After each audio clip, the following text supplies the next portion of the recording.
Hi, this is Betty Plus Books, and this is my October TBR. This month I'm going to be reading a fairly good balance of horror and thriller books and non-horror and thriller books. So I'll start off with the horror and thriller books just for those of you who are still in the mood to get more recommendations. As I've said several times now on this channel, the first book I'm going to be reading is The Supernatural Enhancements by Edgar Cantero. I'm going to be reading this the very first weekend so that I can get my bookmark Monday for this book up on the very first Monday of the month. And in my October Reads recommendations, I already talk a little bit about this book. So if you want to know more about it, go check out that video. I'm reading the next book with my online forum book club, and so that will be The Haunting of Hill House by Shirley Jackson. I have read one Shirley Jackson book before, and that was We Have Always Lived in the Castle, and I like the way that she gives you enough information to get you thinking and making predictions about what happens, but leaves you with a little bit of mystery. Although once I've reached the end of the book, I kind of want to know like definitively what was going on, so I might have to ask my book club members for help figuring those things out. I also want to read If We Were Villains by M.L. Rio. This is supposed to be about a group of drama students who committed a crime at some point in the past, and now we're re-looking at that and reinvestigating it. The description of this book reminded me of A Secret History by Donna Tartt, which I kind of need to reread,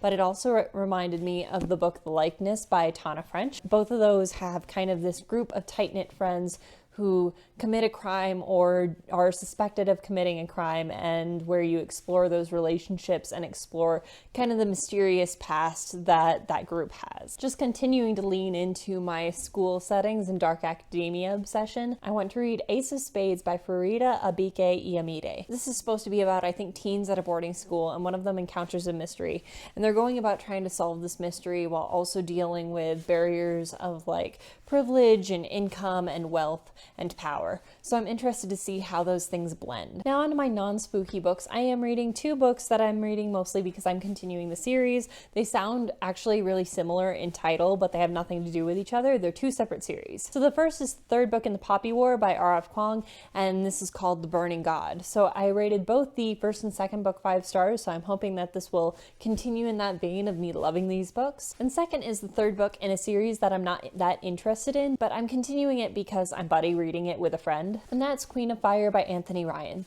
This is a fairly long book. I'm going to be, I think, listening to it on audiobook just in order to break up the amount of pages that I have to read per day. The last book on my TBR was a recommendation I got from Chatty Z on my very first booktube video, and that is The Darkness Outside Us by Eliot Schrefer. I don't know much about this book, but from the description that I read, it seems kind of like Hail Mary by Andy Weir meets Becky Chambers' like Record of a Spaceborne Few and A Closed and Common Orbit. It's about this boy who wakes up, he's on a spaceship, he doesn't have any memory of how he got there, but there's like a hot brooding recluse in the other room. It seems like this is going to be a combination of that like space adventure save the world along with LBGT romance. Those are all the books that I plan to read, and one of the ways that I decide what's going to go on my TBR is I start with thinking about what like my ambitious goal for reading is in terms of number of pages a day, and then I try and pick books to fit that number fairly closely. So I have an ambitious goal of reading about 100 pages a day. So these books altogether total 3,064 pages according to Storygraph, which is 98 pages a day.